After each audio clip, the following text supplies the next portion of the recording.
Então, olá, nós estamos aqui para realizar uma opinião muitíssimo especial, na nossa opinião. É uma opinião que tem como convidadas uma delegação da Namíbia, que está aqui no Brasil, fazendo uma série de debates sobre o genocídio que aconteceu naquele país no começo do século XX e, fundamentalmente, a luta do povo da Namíbia por reparações. As companheiras que estão aqui comigo vão se apresentar, mas elas fazem parte de uma fundação Ovaherero contra o genocídio da Namíbia. A gente vai falar um pouquinho sobre isso. Então, I would like, first of all, before you start, you just say your name, what you do in Namibia, a greeting to our Brazilian viewers. All right? Okay. My name is Inge Adepondo Neumann.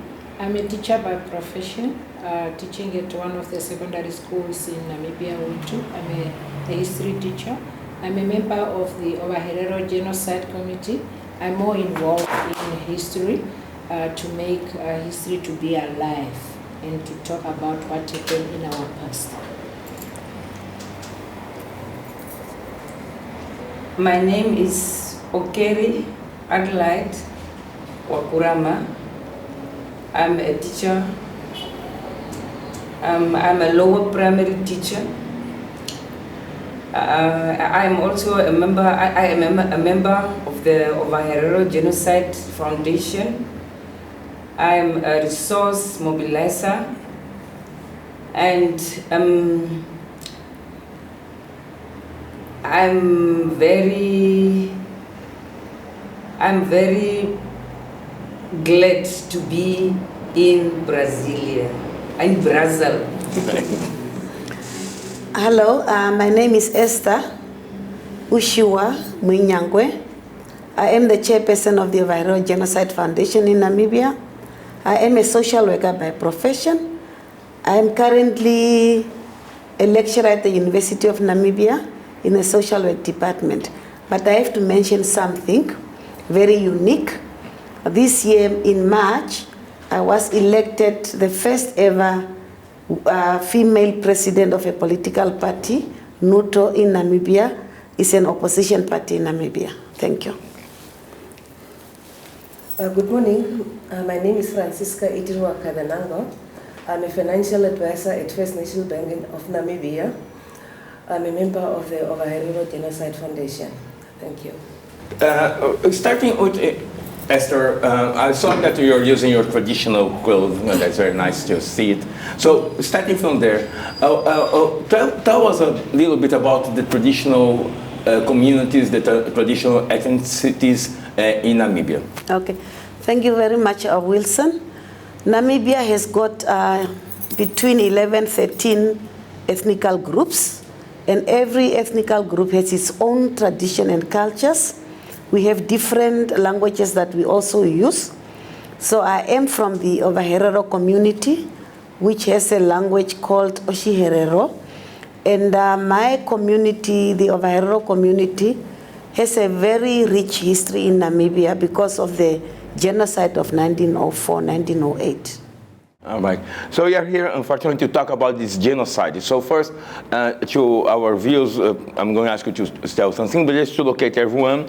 What happened in Namibia in the beginning of the 20th century was a huge process of genocide when the country was colonized by Germany. Okay, so tell us a little bit about what happened, starting from very shortly, but starting from 1904. Okay. All right, before you come to 1904, of course, there was the Berlin Conference of 1884-85, and as such, Namibia was then colonized by Germany, and it was called German Southwest Africa. So when they came, they were more interested in the land, the natural resources, and so they started to confiscate the land, the cattle, and so on. But it did not only end there. They also started to rape the Herero women.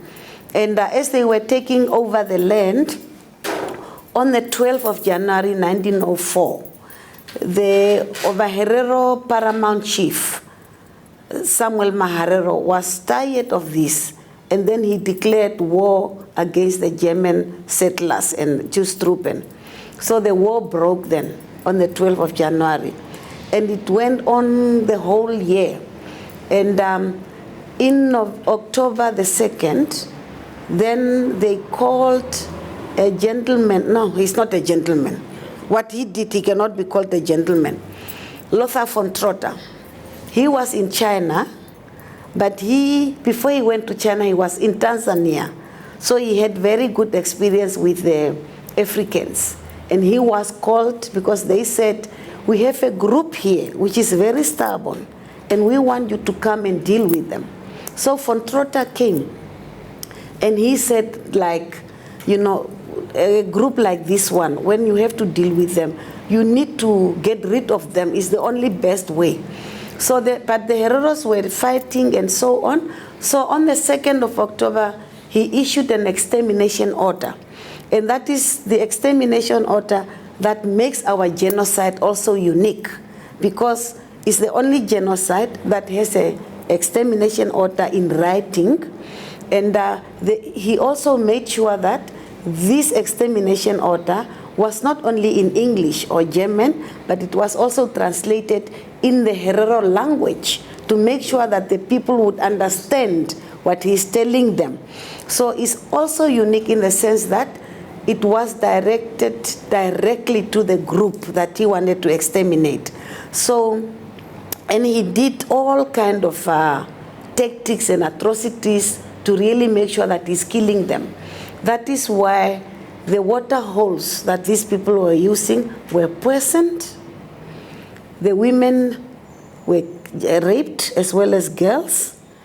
There was a lot of mass killings, hangings, you know, and the women were also objectified because the Herero women paraded naked in front of the German soldiers. And so they were driven into the desert so that they could die from thirst and hunger. And after the extermination order, people started to flee because the extermination order was clear that you either flee the country or you die. According to the history books, during that time, Ovaherero people were like 100,000. Yeah? But they were reduced to 15,000. So the intent, that is the most important thing when we talk about genocide, is the intent to exterminate a group. And the intent was there. That's why, you know, the number from 100 to 15,000. Okay. There were, of course, other ethnicities that were affected as well. Could you just name some of them?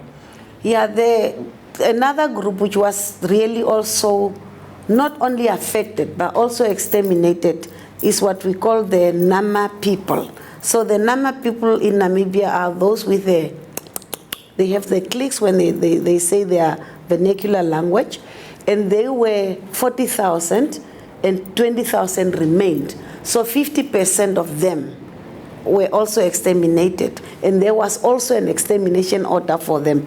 The extermination order for the Herero was on the 2nd of October 1904. The one for the Nama people was issued on the 22nd of April 1905. And so they were reduced from 40,000 to 20,000. And they also fled. That's why today you find Herero and Nama people living in the neighboring countries of South Africa and Botswana. Then, of course, you have other communities like the Damara and the San people. They were not genocided, but they also lost land. Okay. So, of course, the resistance against the extermination started from the beginning, and the foundation is probably the accumulation of this resistance. How has been the fight for first to bring this history even to the history book? For instance, in Brazil, we have if you get any history book in Brazil, you are gonna never see something like that. It's very difficult. So, what have you been doing to put this history back to the place and overall to repair what was done? Yes, our one good thing about the Germans is that they kept all the records. And in our homes, it was told oral history from the grandparents to the next generation. And so you see we had multiple colonialism from the Germans, British, to South Africa. And we only got our independence 1990. So all the years, we never spoke about the genocide at the national level. It was only discussed in our homes. But then 2003, as a community, we started to conscientize ourselves and say, but 2004, the extermination order would mark 100 years. So for the first time officially, we commemorated the genocide in 2004. And that is when we started to raise awareness nationally as well as internationally to start talking about it and then start demanding reparation from the German government.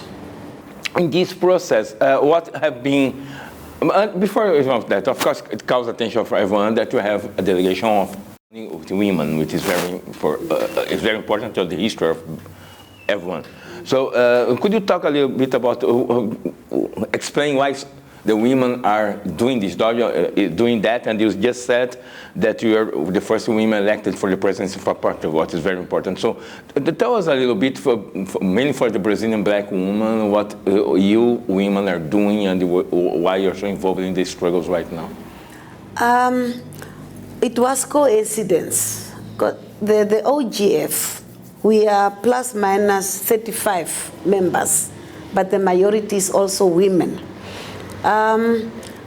It just happened. It was incidental that is the case. But I think even from the time of the war, women also had a very important role that they were playing. We had something that we call ondoro in our language. Ondoro is like, while the men were fighting, women were like, Ovita, it's like it's war, be strong and fight them back and so on. So that was one role, but they were also, nursing the wounded. And from the history is also, in case where there was no food and the women were having babies, the men also have to be breastfed by the women to give them strength to fight. So, and as we started, we thought, but as women, many of us, you look at Francie, and you see that she's also look almost like many of you here. We have many of them looking like that because of the rape. So, and this, the genes is being transferred from gender. So the women were also suffering a lot. And as a result of that, we feel very strong that we have a role to play and to make people more aware of what happened to us. And that is the reason why most of us are women. Okay. Here in Brazil, you used to say that Africa is a female continent, and the women is very strong, always everywhere there. So, now I'm coming to the present. What are the main actions of the foundation in relation to repair this history of what we have been doing? Yeah, the OGF has got 4 pillars or objectives.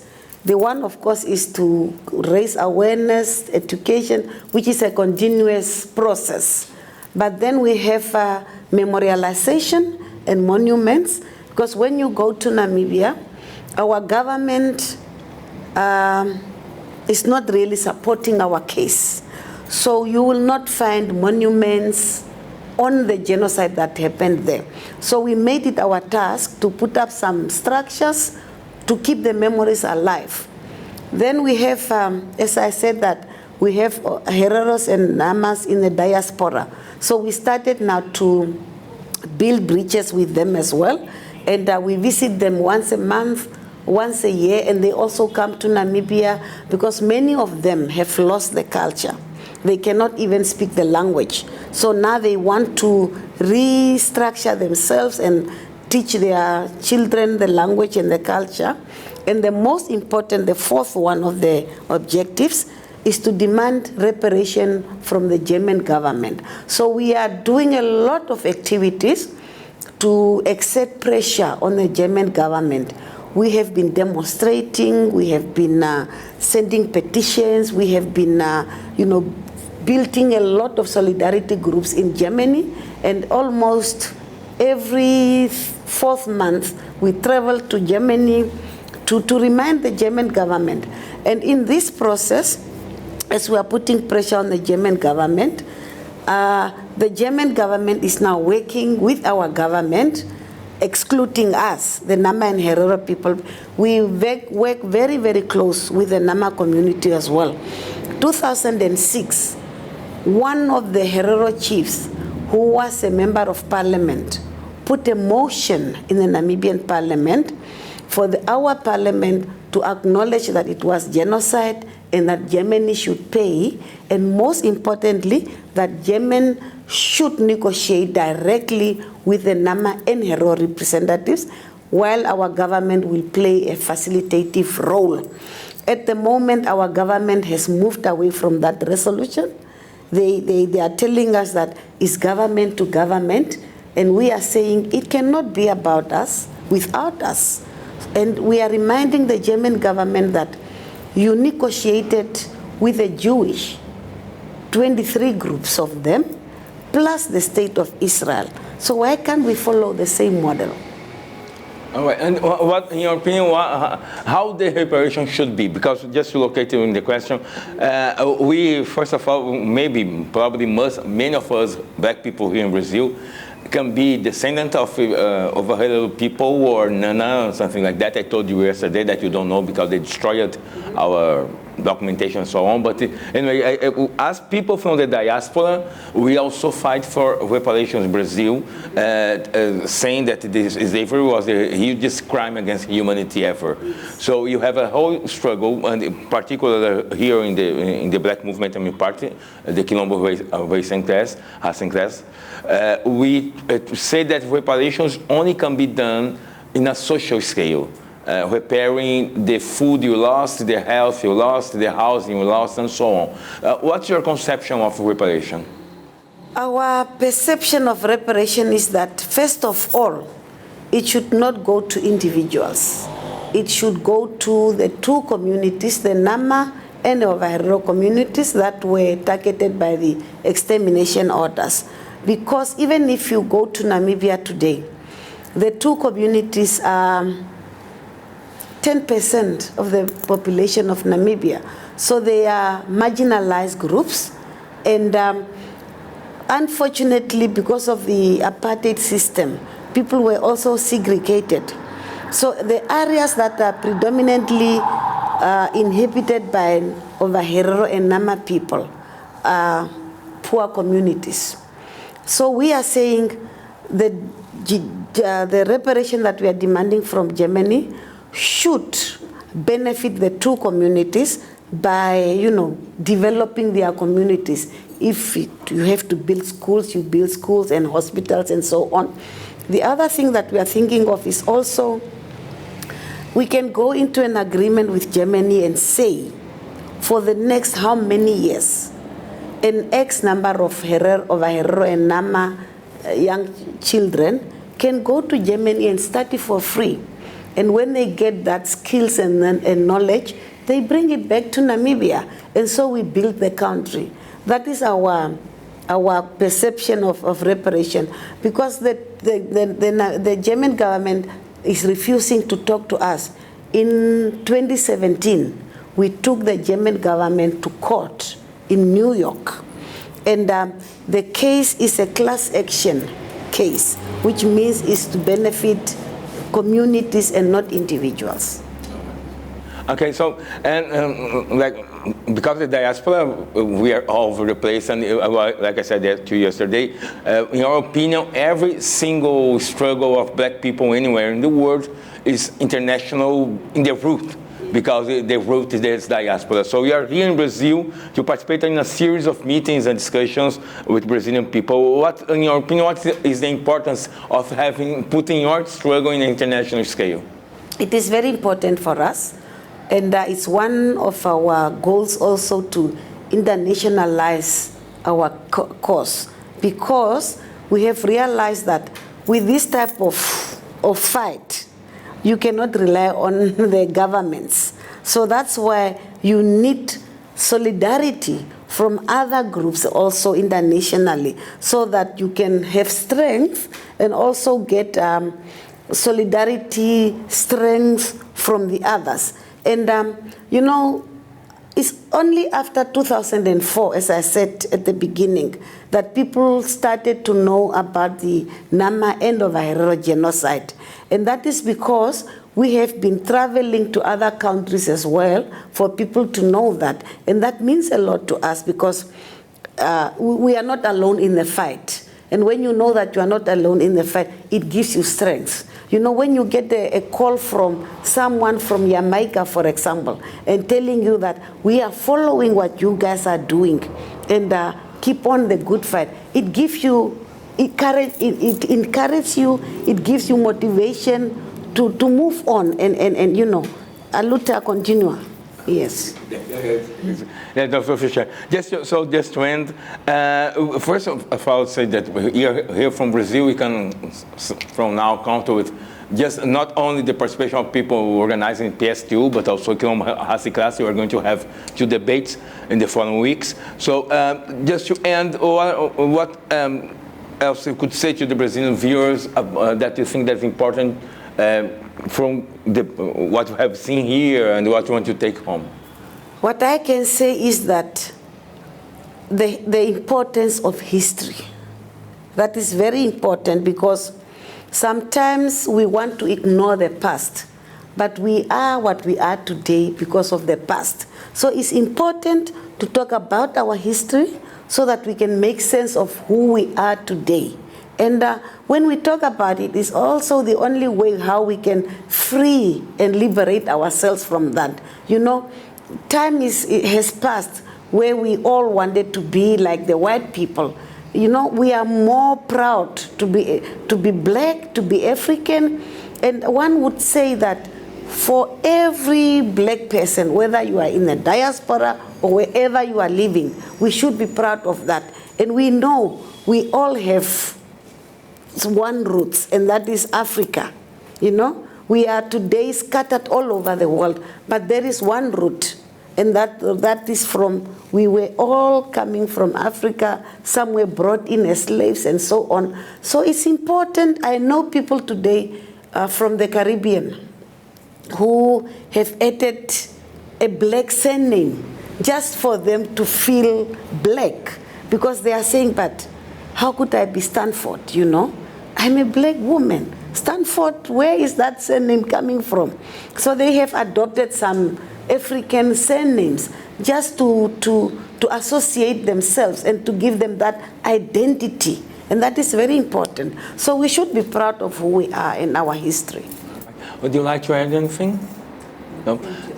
Thank you. So, assim nós acabamos mais um programa Opinião. Esperamos que todos vocês tenham gostado. Nós, nos próximos dias, estaremos, as companhias estarão em debates tanto aqui em São Paulo quanto no Rio. Então, por favor, nos sigam nas redes sociais para serem informados sobre os locais, os horários e assim por diante. E, além disso, acompanhem nosso site, acompanhem nossos materiais, que também sempre procuram trazer debates sobre a África, debates sobre o racismo e a luta que nós temos que travar, essa luta de raça e classe, para resgatar a nossa história. Boa tarde.